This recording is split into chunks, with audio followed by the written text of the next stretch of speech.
Hello and welcome to the Stocks Knock channel. This week we bring you an insight to a company called MercadoLibre, often dubbed the Amazon of Latin America. To begin, let's explore a bit of the history and core business interests. Founded in 1999 by Marcos Galperin in Argentina, MercadoLibre has grown into the leading e-commerce and digital payments platform in Latin America. Originally established to create a marketplace akin to eBay for Latin American consumers, the company quickly expanded its operations across the region.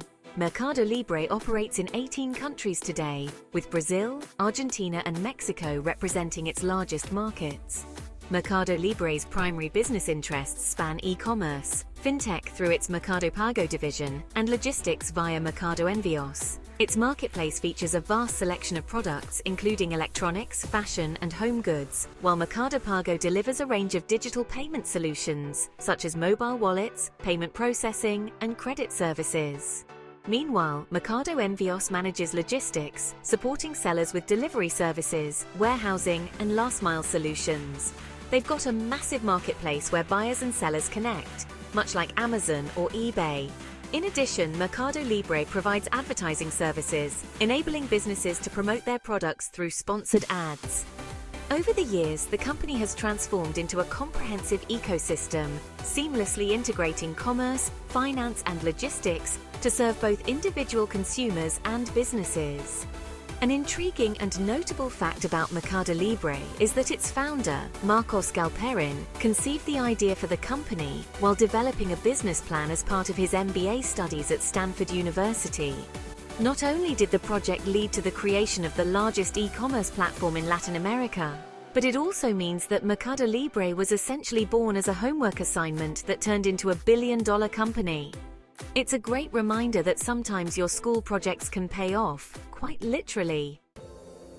MercadoLibre Inc., MELI, has been publicly traded on the Nasdaq Stock Exchange since its initial public offering, IPO, in August 2007. As a pioneering force in Latin American e-commerce and digital payment solutions, MercadoLibre has established itself as one of the most prominent and valuable companies within the region. Its inclusion on the Nasdaq, one of the most significant global stock exchanges, is a testament to the company's international reputation and financial strength. As of September 2024, MercadoLibre's stock price has been trading around $2,030. This price range reflects the company's robust market position, underpinned by its continued leadership in e-commerce and fintech across Latin America. The stock price also serves as an indicator of investor confidence in MercadoLibre's ability to sustain growth, successfully manage complex market challenges, and continue leading innovation in a region characterized by rapidly shifting digital systems. Volatility and influencing factors. Despite its strong fundamentals, MercadoLibre's stock is characterized by significant volatility, which can be attributed to a variety of macroeconomic factors. Latin American markets are inherently exposed to political and economic instability, currency devaluations, inflationary pressures, and fluctuating consumer spending patterns. These elements tend to have a more pronounced impact on companies like MercadoLibre, which rely on the financial health of consumers and businesses in emerging markets. Specifically, the company's exposure to Brazil, Argentina, and Mexico, its largest markets, has a dual impact. On one hand, the sheer size of these economies offers considerable growth potential.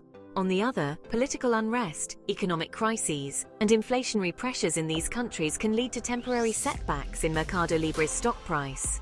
For example, currency devaluation in Argentina or political shifts in Brazil may result in short-term fluctuations, reflecting the market's reaction to regional instability. Long-term growth trends. The stock market, despite the short-term volatility, MercadoLibre has demonstrated remarkable resilience and sustained long-term growth. The company's diversification into fintech through its Mercado Pago platform and its continued expansion of logistics capabilities with Mercado Envios have solidified its competitive edge. These strategic business segments complement its core e-commerce operations, providing a comprehensive ecosystem that strengthens its market leadership. In recent years, the company's capacity to innovate and invest in key areas such as artificial intelligence, digital payments, and logistics infrastructure has been a key driver of its positive growth trajectory. As a result, investor sentiment surrounding MercadoLibre tends to remain optimistic even during periods of macroeconomic instability. Analysts continue to view MercadoLibre as a high-growth company with a substantial addressable market, particularly as the region's internet penetration and adoption of digital services grow.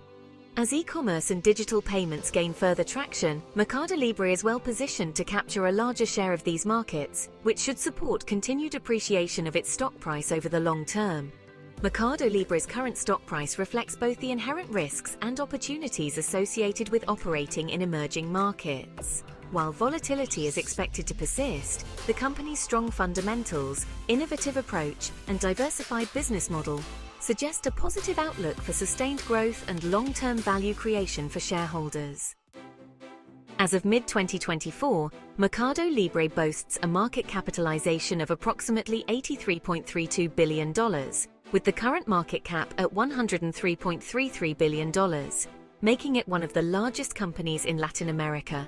Trailing 12-month revenue is $17.11 billion, with a profit margin of 8.3%. Forward PE is 45.45, and current PEG ratio, 5YR expected, 1.41. The company has maintained impressive growth rates year over year, driven by the increasing adoption of digital services and the expansion of e-commerce across Latin America. In terms of competitors, MercadoLibre faces competition from regional and international players. Amazon is its biggest global competitor, particularly in Brazil, while regional competitors like Argentina's Tiendamia and Brazil's B2W also pose significant challenges. Despite these competitors, MercadoLibre maintains a dominant position in the region, particularly in fintech, where its payment services rival even traditional banks and financial institutions. If we compare it with competitors, we can see Hut.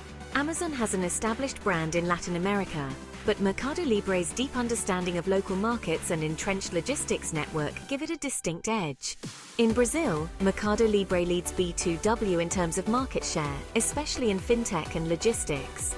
Though a major player in Brazilian retail, MercadoLibre outperforms Magazine Luiza in terms of online presence and payment solutions. Despite facing significant competition from both global and regional players, MercadoLibre's extensive market reach and leadership in fintech and e-commerce solidify its dominant position in Latin America.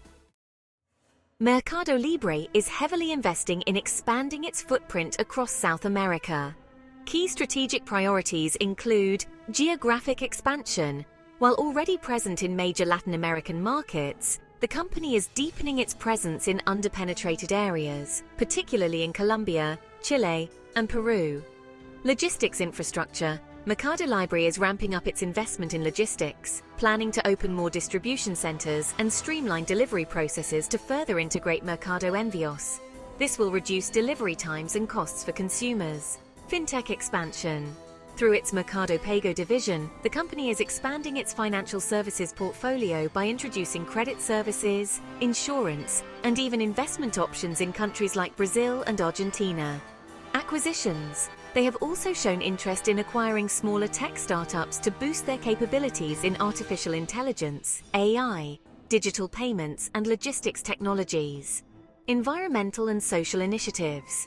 Recently, they started exploring initiatives to create sustainable practices, such as reducing its carbon footprint through eco-friendly packaging and delivery methods. These plans align with the company's goal to maintain its leadership in the digital commerce and financial services sector, while leveraging opportunities in untapped markets. MercadoLibre's strategic investments in geographic expansion, logistics, fintech, acquisitions, and sustainability are poised to reinforce its leadership in Latin America's digital commerce and financial services sectors, while tapping into new growth opportunities. They're not afraid to make bold moves to stay ahead of the curve and hopefully accomplish a long-term steady growth, company and stock-wise. Predicting stock prices involves considerable uncertainty, but based on current trends, analysts are generally optimistic about MercadoLibre's performance through the end of 2024. The company is expected to benefit from increased e-commerce penetration and the ongoing digital transformation in Latin America. Additionally, its growth in fintech and investments in logistics infrastructure provide further upside. MercadoLibre has a consensus rating of strong buy, which is based on 12 buy ratings, 0 hold ratings, and 0 sell ratings. On the other hand, Zac's rank is closer to hold rather than buy. A general projection for the average MELI stock price by the end of this year is $2,270, with a low price of $2,175 and a bullish price of $2,840. Risks such as currency devaluation and political instability in key markets like Brazil and Argentina could create volatility. Despite these risks, MercadoLibre's long-term growth prospects remain strong due to its diversified business model and market dominance. As with any investment, it is crucial to stay well-informed and conduct comprehensive research before making any decisions. Ensure that your investment choices align with your financial goals and risk tolerance. Failure to do so can result in unforeseen risks and potential financial losses. Always seek professional advice if needed, and be diligent in evaluating all factors before committing your resources. If you enjoyed the video, I would appreciate it if you could take a moment to like and subscribe. Thank you for watching, and looking forward to sharing more with you in the next video.